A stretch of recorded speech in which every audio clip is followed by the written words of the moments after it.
சீமானனுடைய பேச்செல்லாம் நிறைய கேட்டிருக்கீங்களா? நிறைய கேட்டிருக்கிறேன். அண்ணனுடைய பேச்சை கேட்டதுக்கு அப்புறம் தான் நிறைய கேட்டதுக்கு அப்புறம் தான் எனக்கு இதுல இறங்கணுன்ற ஒரு ஆர்வமே வந்தது. நாம் தமிழர் கட்சி இஸ்லாமியர்களுக்கு பாதுகாப்பா இருக்குமா? கண்டிப்பா இருக்கும். ஏன்னு கேட்டீங்கன்னா, சிறைவாசிகளோட விடுதலைக்கு எந்த ஒரு போராட்டமும் கிடையாது, எந்த ஒரு முயற்சியும் கிடையாது, எதுவுமே பண்ணல. ஆனா நாம் தமிழர் கட்சியில பாத்தீங்கன்னா அண்ணன் சீமான் அவர்கள் சிறைவாசிகளோட விடுதலை பற்றி அங்க பேசினாங்க. கேரளா ஸ்டோரி திரைப்படத்துல பாகம் 1 வெளியிட்டது போதும் எல்லா திரையரங்குகளிலும் சென்று பயங்கரமான ஒரு போராட்டத்துல ஈடுபட்டாங்க. 2வது இந்த பாகம் 2 திரையரங்குல வெளியிடக்கூடாதுன்னு சொல்லிட்டு நாம் தமிழர் கட்சி சார்பாக அண்ணன் சீமான் அவர்கள் அறிக்கை வெளியிட்டாங்க. இந்த மாதிரி இஸ்லாமியரோட பாதுகாப்புக்கு நாம் தமிழர் கட்சி மட்டும்தான் துணை நிற்கிறதே தவிர திமுகவும் அதிமுகவும் துணை நிற்கிறது கிடையாது. அரசியலுக்கு வரணும்னு நினைக்கக்கூடிய இஸ்லாமிய பெண்களுக்கு நீங்க சொல்ல விரும்புறது என்ன? நாம் தமிழர் கட்சியை பொறுத்த வரைக்கும் ஆணுக்கு பெண் சமம் இல்லை, ஆணும் பெண்ணும் சமம் அப்படிங்கிற கொள்கையை தான் நாம் தமிழர் கட்சி சொல்லுது. அதன் அடிப்படையில் பார்த்தீங்கன்னா இப்போ பெண்கள் இல்லாத துறைகளே கிடையாது. எல்லா துறைகள்லையும் பெண்கள் வந்துட்டாங்க. அதே போல அரசியலுக்கும் எல்லா பெண்களும் வரணும். இஸ்லாமிய பெண்களும் இப்போ வர ஆரம்பிச்சுட்டாங்க. என்னுடைய கணவராக இருக்கட்டும், என்னுடைய பிள்ளைகளா இருக்கட்டும், எனக்கு பின்புலமா இருக்கிறாங்க. ஸோ இந்த மாதிரி எல்லா பெண்களுக்கும் அவங்களோட குடும்பத்தினர்கள் ஊக்குவிக்கணுங்கிறத நான் ஆசைப்படுறேன். ஒரு எளிய முறையில் ஒரு எம்எல்ஏ அப்படின்ற அந்த ஒரு இது இல்லாம மக்களோட சேர்ந்து நானும் பணியாற்றுவேன் கண்டிப்பா. இப்ப திமுக அதிமுக இதெல்லாம் பாத்தீங்கன்னா ஓட்டு கேட்கும் போது வருவாங்க, அதுக்கப்புறம் அவங்கள பார்க்கறதே ரொம்ப கஷ்டமா இருக்கு. அதனால அந்த மாதிரி இல்லாம என்னுடைய தொலைபேசி எண் பாத்தீங்கன்னா எல்லாரிடமும் இருக்கிற வகையில நான் செயல்படுவேன்.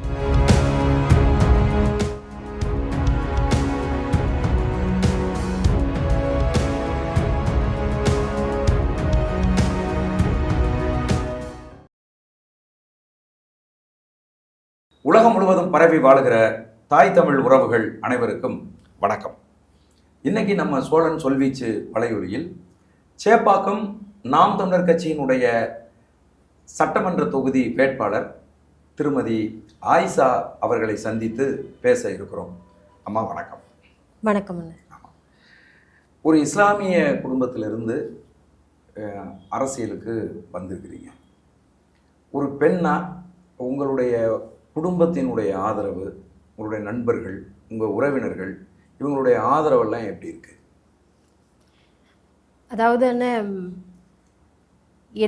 என்னுடைய குடும்பத்தை பொறுத்த வரைக்கும் ஆதரவுங்கிறது மிகப்பெரிய ஒரு ஊக்குவிப்பாக தான் இருக்குது. என்னுடைய பிள்ளைகளாக இருக்கட்டும், என்னுடைய கணவராக இருக்கட்டும், என்னுடைய சுற்றி இருக்கிறவங்களாக இருக்கட்டும், எல்லாருமே என்னை ஊக்குவிச்சு தைரியப்படுத்திக்கிட்டு தான் இருக்கிறாங்க. அந்த தைரியத்தில் தான் நானும் இதில் இறங்கியிருக்கிறேன். சரி, நண்பர்கள் உறவினர்கள் அவங்களாம் என்ன சொல்கிறாங்க?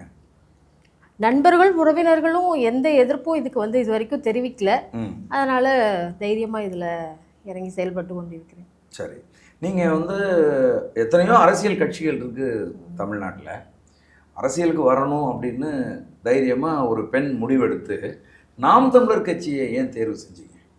திமுக அதிமுக இப்போ தாவேகா வந்திருக்கு. ஸோ இது எல்லாமே தமிழ் தேசியத்தை எதிர்க்கிற மாதிரியான ஒரு கொள்கையோட இருக்கு. நாம் தமிழர் கட்சி மட்டும்தான் தமிழ் தேசியத்தை ஆதரிக்கிற ஒரு கொள்கையோட இருக்குது. ஸோ அதை நான் நல்ல ஆராய்ந்து அதுக்கப்புறம் தான் இந்த முடிவு நான் எடுத்தேன். சீமானனுடைய பேச்செல்லாம் நிறைய கேட்டிருக்கீங்களா? நிறைய கேட்டிருக்கிறேன்.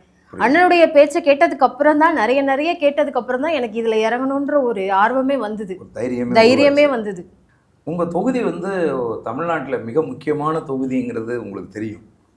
அந்த தொகுதி மதிப்புக்குரிய தமிழகத்தின் முதலமைச்சர் உதயநிதி ஸ்டாலின் அவர்கள் போட்டியிடுற தொகுதி. அவரை எதிர்த்து நிற்கிறது பயமா இருக்கா உங்களுக்கு? அதுல எந்த ஒரு பயமும் இல்லையே எங்களுக்கு. சரி, உதயநிதி அவர்களா இருக்கட்டும், அண்ணன் அவர்களா இருக்கட்டும், ஐயா ஸ்டாலின் அவர்களே நின்றாலும் கூட எங்களுக்கு அதுல பயம் எதுவும் கிடையாது. சரி, அதுல ஒன்றும் பயம் இல்லையே. இதுல என்ன பயம் இருக்குன்னு நீங்க நினைக்கிறீங்க? இல்ல, ஒரு பெரிய ஒரு விஐபி வேட்பாளராக இருக்காங்க. அவங்கள எதிர்த்து நிற்கும் போது அவங்க பெரிய பணபலம் படைச்சவங்க, அரசியல் அனுபவம் மிக்கவர்கள். நம்ம எந்த அளவுக்கு அவங்களோட எதிர்த்து போட்டியிட முடியும் அப்படிங்கிற ஒரு அச்ச உணர்வு இருக்கான்னு கேட்குறேன். எந்த அச்சமும் இல்லைங்க எங்களுக்கு. நாம் தமிழர் கட்சியோட பிள்ளைகளை பொறுத்த வரைக்கும் அச்சம் என்பதே இல்லை. அண்ணனுடைய தைரியத்துல நாங்க அப்படியே பயணிச்சுக்கிட்டோம். அண்ணன் சீமான் அவர்கள் ஒரு மிகப்பெரிய பொறுப்பை அவங்கள்ட்ட கொடுத்துருக்காங்க. ஒரு விஐபி தொகுதியை தூக்கி உங்கள்கிட்ட கொடுத்துருக்காங்க. சேப்பாக்கம் திருவல்லிக்கேணி அப்படிங்கிறது ஒரு விஐபி தொகுதி. இது எப்படி இந்த வாய்ப்பு உங்களுக்கு கிடைச்சது? எப்படி கிடைச்சதுன்னா, நான் வந்து தொடர்ச்சியா அண்ணனோட பேச்சுகளை வந்து கேட்டுக்கிட்டே இருப்பேன். சரி அதாவது பல லட்சக்கணக்கான ரசிகர்கள் வந்து அண்ணனுக்கு இருக்காங்க. அதுல நானும் ஒருத்தி. சரி அப்ப வந்து அண்ணனை சந்திக்கிற ஒரு வாய்ப்பு வந்து எனக்கு கிடைச்சது. சரி. அப்ப சந்திச்சு நான் வந்து அண்ணன்கிட்ட பேசிட்டு இருக்கும்போது அண்ணன் வந்து, நீ நல்லா பேசுறமா, நீ வந்து சேப்பாக்கம் திருவல்லிக்கேணி தொகுதியில வந்து நீ வந்து நில்லுமா அப்படின்னு சொன்னாங்க. சரி அப்ப சரிங்க அண்ணே, நான் வந்து நிக்கிறேன் அப்படின்னு சொல்லிட்டு நானும் அதை வந்து ஏத்துக்கிட்டேன். சரி. ஸோ அண்ணனுடைய ஒரு நம்பிக்கையை நான் வந்து கண்டிப்பா காப்பாத்துவேன். ரொம்ப மகிழ்ச்சி தங்கச்சி. உங்களுக்கு ஒரு நல்ல வாய்ப்பை வந்து அண்ணன் ஏற்படுத்தி கொடுத்துருக்காரு. இஸ்லாமியர்கள் நிறைந்து வாழுகிற பகுதி சேப்பாக்கம் திருவல்லிக்கேணி பகுதி. இது உங்களுக்கு தெரியும். பொதுவாக வந்து இஸ்லாமியர்கள் அப்படின்னு எடுத்துக்கிட்டாவே அவங்க வந்து எந்த விதமான சமரசத்துக்கும் உட்படாமல் திமுகவை தான் ஆதரிப்பாங்க. இப்போ நீங்கள் நாம் தமிழர் கட்சியின் ஒரு வேட்பாளராக நீங்கள் நிற்கிறீங்க. திமுக ஆதரவாளராக இருக்கிற இஸ்லாமியர்களுடைய வாக்குகளை நீங்கள் எப்படி அறுவடை செய்வீங்க? எப்படின்னு கேட்டிங்கன்னா, அந்த அப்பாவி சிறைவாசிகளுக்கு வந்து விடுதலை வாங்கி தரேன்னு சொல்லிட்டு இந்த திமுக அரசு வந்து சொன்னாங்க. ஆனால் அதை இப்போ வரைக்கும் நிறைவேற்றவே இல்லை. ஒரு 2 ஆண்டு காலம் வந்து இருந்தாங்க. அதுக்கப்புறம் திருப்பி பார்த்தீங்கன்னா அவங்கள உள்ளேயே வந்து இந்த அரசு சிறை விடுப்பு கொடுத்து திரும்ப தூக்கி உள்ள வச்சுட்டாங்க.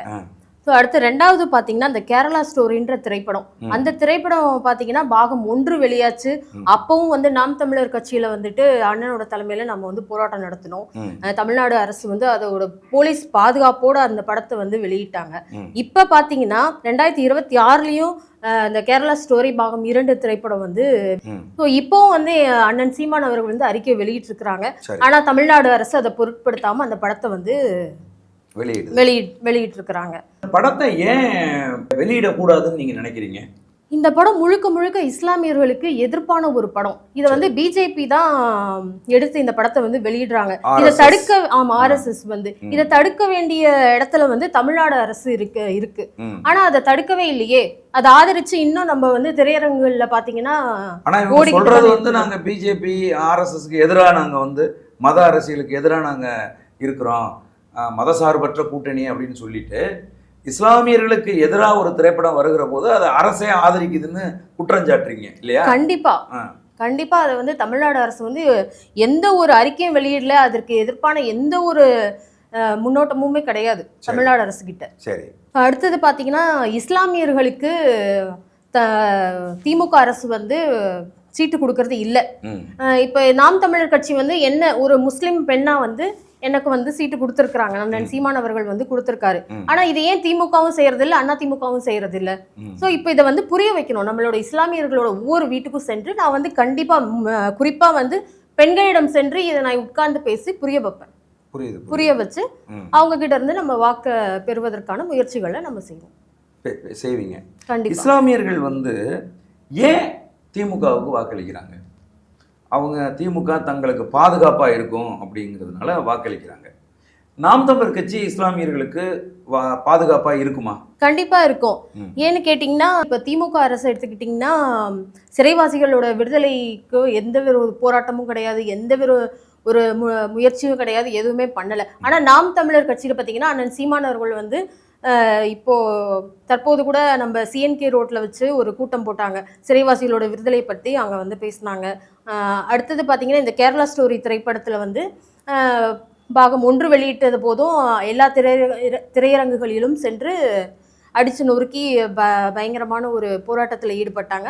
2வது இந்த பாகம் 2 வெளியான போதும் திரையரங்குல வெளியிடக்கூடாதுன்னு சொல்லிட்டு நாம் தமிழர் கட்சி சார்பாக அண்ணன் சீமான் அவர்கள் வந்து அறிக்கை வெளியிட்டாங்க. ஸோ இந்த மாதிரி இஸ்லாமியர்களோட பாதுகாப்புக்கு நாம் தமிழர் கட்சி மட்டும்தான் துணை நிற்கிறதே தவிர திமுகவும் அண்ணா திமுகவும் துணை நிற்கிறது கிடையாது. நீங்க நாம் தமிழர் கட்சி உங்களை வந்து வேட்பாளராக நிறுத்தின உடனே பொதுவாக வந்து இஸ்லாமியர்களை வந்து வேட்பாளர்களாக நிறுத்துகிற போது இஸ்லாமிய மூத்த அனுபவம் மிக்கவர்களை சந்திப்பாங்க, ஜமாத்து தலைவர்களை சந்திப்பாங்க, ஊர் பெரியவர்களெல்லாம் வந்து சந்தித்து அவங்கள்ட்ட ஆலோசனை பெறுவார்கள். நீங்கள் அந்த மாதிரி யாராவது மூத்த தலைவர்கள் இந்த மாதிரி சந்திச்சிருக்கீங்களா? சந்திச்சேங்கண்ணே. மதிப்பிற்குரிய அண்ணன் தடா ரஹீம் அவர்களை வந்து சந்தித்தேன். சிறப்பு. அதுக்கப்புறம் தமிழ்நாடு சுன்னத் ஜமாத் தலைவர் திரு அக்ரம் கான் அண்ணன் அவர்களையும் போய் சந்தித்தோம். சரி. ஸோ அவர்கள் எல்லாமே நீங்கள் வந்து நல்ல பாதையை தான் தேர்ந்தெடுத்துட்டு இருக்கீங்க, நீங்கள் வந்து நல்ல வழியில் அதில் பயணிங்கன்னு சொல்லிட்டு எங்களை ஊக்குவிச்சாங்க. புரியுது புரியுது. உங்களுடைய சில காணொளிகள் இதெல்லாம் வந்து நான் வந்து பார்த்தேன். நீங்கள் வந்து பள்ளிவாசலுக்கு முன்னாடி நின்று தொழுது விட்டு வருகிற இஸ்லாமியர்களெல்லாம் சந்தித்து அவங்களுக்கெல்லாம் துண்டறிக்கை கொடுத்து நீங்கள் வாக்கு கேட்குறத நான் வந்து பார்த்தேன். அவங்கெல்லாம் உங்களுக்கு என்ன சொல்கிறாங்க? அவங்க எல்லாருமே வந்து என்ன சொல்கிறாங்கன்னா, ஒரு இஸ்லாமிய பெண்ணாக வந்து இந்த அளவுக்கு அரசியலில் வந்து ஒரு இஸ்லாமிய பெண் வர்றதுங்கிறது ஒரு சாதாரண விஷயம் இல்லை. ஸோ அதனால் வந்து அவங்க எல்லாருமே என்னை வந்து ஊக்குவிச்சாங்க, மகிழ்ச்சி தெரிவித்தாங்க, ஆதரவும் கொடுத்தாங்க. புரியுது. உங்களுக்கான எதிர்ப்பா, இந்த அரசியல் ரீதியான எதிர்ப்பா உங்களை சந்தித்தவங்க என்ன ஏதாவது சொல்லியிருக்காங்களா? அரசியல் ரீதியான எதிர்ப்பா இது வரைக்கும் எங்களுக்கு எந்த எதிர்ப்பும் வரல, ஆதரவு தான் வந்துகிட்டு இருக்கு. அதனால சேப்பாக்கம் ட்ரிப்ளிகேன் இது வந்து உங்களுடைய தொகுதி. அந்த தொகுதிக்குள்ள நீங்க பயணிச்சிருக்கீங்களா? அந்த தொகுதி பத்தி ஏதாவது தெரியுமா உங்களுக்கு? சேப்பாக்கம் திருவல்லிக்கேணி வந்து எனக்கு ஒரு சொந்த வீடு மாதிரி தாங்க. சரி. இஸ்லாமியர்கள் மட்டும் இல்லை, எல்லா சமூகத்தை சேர்ந்த மக்களுமே எனக்கு வந்து உறவினர்கள் மாதிரி தான். ஸோ அதில் போய் நான் வந்து தனியாக பயணிக்கணுன்ற அவசியம் எனக்கு கிடையாது. ஸோ அதில் வந்து எனக்கு எல்லா பகுதியும் உங்களுக்கு தெரியுமா? அங்கே இருக்கிறது எல்லா பகுதியுமே எனக்கு தெரியும். சரி. அங்கே இருக்கக்கூடிய மக்கள் எல்லாம் நிறைய பழகியிருக்காங்க. ஆமாம், எல்லாமே நிறைய பழகியிருக்கிறாங்க. புரியுது புரியுது புரியுது. இப்போ நீங்கள் தடா ரஹீம் ஐயா இவங்களெல்லாம் போய் சந்தித்தோம் அப்படிங்கிறீங்க. அவங்க சும்மா சம்பிரதாயத்துக்கு தங்கச்சி வந்து பார்த்துருச்சு அப்படிங்கிறது மாதிரி ஆதரவு தெரிவித்தாங்களா, இல்லை வேறு எந்த மாதிரியான ஆதரவு உங்களுக்கு தர்றேன்னாங்க? அப்படி இல்லைன்னு, அவங்க வந்து பேருக்காக வந்து என்கிட்ட அந்த மாதிரி பேசலை. அவங்க வந்து பரப்புரையிலேருந்து நான் எனக்கு வந்து ஆதரவு தரேன்னு தான் சொல்லியிருக்கிறாங்க. 2 அண்ணனுங்களுமே எனக்கு வந்து ஆதரவு தரேன்னு தான் சொல்லியிருக்கிறாங்க. புரியுது புரியுது புரியுது. பொதுவாக வந்து நீங்கள் வந்து பெண்கள் அரசியலுக்கு வர்றது ரொம்ப ஒரு கஷ்டமான ஒரு விஷயம். அதிலும் குறிப்பாக ஆர்த்தடாக்ஸாக இருக்கிற இஸ்லாமிய குடும்பங்கள்லேருந்து பெண்கள் அரசியலுக்கு வர்றது அப்படிங்கிறது ஒரு மிகப்பெரிய விஷயம். நீங்கள் இப்போ வந்திருக்கிறீங்க, உங்களை பார்த்து அரசியலுக்கு வரணும்னு நினைக்கக்கூடிய இஸ்லாமிய பெண்களுக்கு நீங்கள் சொல்ல விரும்புறது என்ன? ஆனால் நாம் தமிழர் கட்சியை பொறுத்த வரைக்கும் பார்த்தீங்கன்னா, ஆணுக்கு பெண் சமம் இல்லை, ஆணும் பெண்ணும் சமம் அப்படிங்கிற கொள்கையை தான் நாம் தமிழர் கட்சி வந்து சொல்லுது. அதன் அடிப்படையில் பார்த்தீங்கன்னா, இப்போ பெண்கள் வந்து இல்லாத துறைகளே கிடையாது, எல்லா துறைகள்லையும் வந்து பெண்கள் வந்துட்டாங்க. அதே போல் அரசியலுக்கும் எல்லா பெண்களும் வரணும். இஸ்லாமிய பெண்களும் இப்போ வர ஆரம்பிச்சிட்டாங்க. என்னுடைய சகோதரி வந்து அனீஸ் ஃபாத்திமாவாக இருக்கட்டும், ஃபாத்திமா ஃபர்கானா, தாரிகா சல்மான், இந்த மாதிரி பார்த்தீங்கன்னா பெண்களும் வர ஆரம்பிச்சிட்டாங்க. இப்போ என்னோட இதில் எடுத்துக்கிட்டிங்கன்னா, என்னுடைய கணவராக இருக்கட்டும், என்னுடைய பிள்ளைகளாக இருக்கட்டும், எனக்கு பின்புலமாக இருக்கிறாங்க. ஸோ அவங்களோட ஊக்குவித்தல்னால தான் நான் இந்த அளவுக்கு வந்து அரசியலில் ஒரு முன்னோடியாக வந்து நிற்கிறேன். ஸோ இந்த மாதிரி எல்லா பெண்களுக்கும் அவங்களோட குடும்பத்தினர்கள் வந்து ஊக்குவிக்கணுங்கிறத நான் ஆசைப்படுறேன். பாருங்க, திருவல்லிக்கேணி சேப்பாக்கம் தொகுதியில் நாம் தமிழர் கட்சி வேட்பாளராக விவசாய சின்னத்தில் நின்று நீங்கள் வெற்றி அடைந்து விட்டீர்கள் அப்படின்னு சொன்னால், உங்களுக்கு வாக்களித்த அந்த மக்களுக்கு நீங்கள் பொதுப்படையாக என்னெல்லாம் செய்யலான்ட்டு இருக்கிறீங்க? பார்த்தீங்கன்னா, கழிவுநீர் வந்து குடிநீரில் கலக்கிறது, அந்த ஒரு பிரச்சனை இருக்குது மெயினாக திருவல்லிக்கேணி பகுதியில். அடுத்தது வந்து பார்த்திங்கன்னா, கொஞ்சம் மழைக்கே வெள்ள நீர் பார்த்திங்கன்னா அங்கங்கே தேங்கி நிற்கிறத வந்து பார்க்குறோம் நம்ம திருவல்லிக்கேணி பகுதியில். அடுத்தது வந்து 50 வருடங்களாக அங்கே வாழ்கிற மக்களுக்கு வந்து குடிமனப்பட்டா, அந்த பிரச்சனைகள் இருக்குது. ஸோ அதுக்கு தீர்வு காணுவேன். மக்களோட மக்களாக நின்று ஒரு எளிய முறையில் ஒரு எம்எல்ஏ அப்படின்ற அந்த ஒரு இது இல்லாமல் மக்களோட சேர்ந்து நானும் வந்து பணியாற்றுவேன் கண்டிப்பாக. இப்போ திமுக அதிமுகவோட இதெல்லாம் பார்த்தீங்கன்னா, ஓட்டு கேட்கும் போது வருவாங்க, அதுக்கப்புறம் அவங்கள பார்க்கறதே ரொம்ப கஷ்டமாக இருக்குது. டிஸப்பியர் ஆகிடுவாங்க. ஆமாம், டிஸப்பியர் ஆகிடுவாங்க. அதனால வந்து அந்த மாதிரி இல்லாமல் என்னுடைய தொலைபேசி எண் பார்த்தீங்கன்னா எல்லாரிடமும் இருக்கிற வகையில் நான் வந்து செயல்படுவேன். புரியுது புரியுது. எந்த நேரமும் உங்களை வந்து எந்த நேரமும் என்னை வந்து அழைக்கலாம். புரியுது. இந்த நோன்பு மாதத்துல வந்து என்னுடைய அரசியல் பயணத்தை வந்து நான் ஆரம்பிச்சிருக்கேன். இஸ்லாமிய பெண்களும் சரி, இஸ்லாமிய ஆண்களும் சரி எனக்கு வந்து பெரிய நம்பிக்கையை கொடுத்துருக்குறாங்க. இந்த நோன்பு காலத்துல அவங்க வந்து எனக்காக பிரார்த்திக்கிறேன்னு சொல்லியிருக்கிறாங்க. இறைவனுடைய கருணையால நான் உறுதியாக வெல்வேன்ற நம்பிக்கை எனக்கு இருக்கு. இன்ஷா அல்லாஹ். ரொம்ப மகிழ்ச்சி தங்கச்சி. நாம் தமிழர் கட்சியினுடைய முதல் அனுபவம் பெற்றிருக்கக்கூடிய ஒரு வேட்பாளராக களத்தில் நின்று நல்ல தெளிவான பதில்களோடும் ஒரு தெளிவான பார்வையோடும் நீங்கள் வந்து இருக்கிறீங்க. சேப்பாக்கம் திருவல்லிக்கேணியில் உறுதியாக நீங்கள் வெற்றியடைவீங்க அப்படிங்கிற நம்பிக்கை உங்களுடைய பேச்சிலிருந்து அறிய முடியுது. நீங்கள் உறுதியாக வெற்றியடைய எங்கள் சோழன் சொல்வீச்சு சார்பில் உங்களுக்கு வாழ்த்துக்கள். நீங்கள் எங்களுடைய அழைப்பை ஏற்று எங்கள் அரங்கத்துக்கு வந்து இந்த நேர்காணலில் பங்கேற்றாமைக்கு மிக்க நன்றி. வணக்கம். நன்றி, வணக்கம்.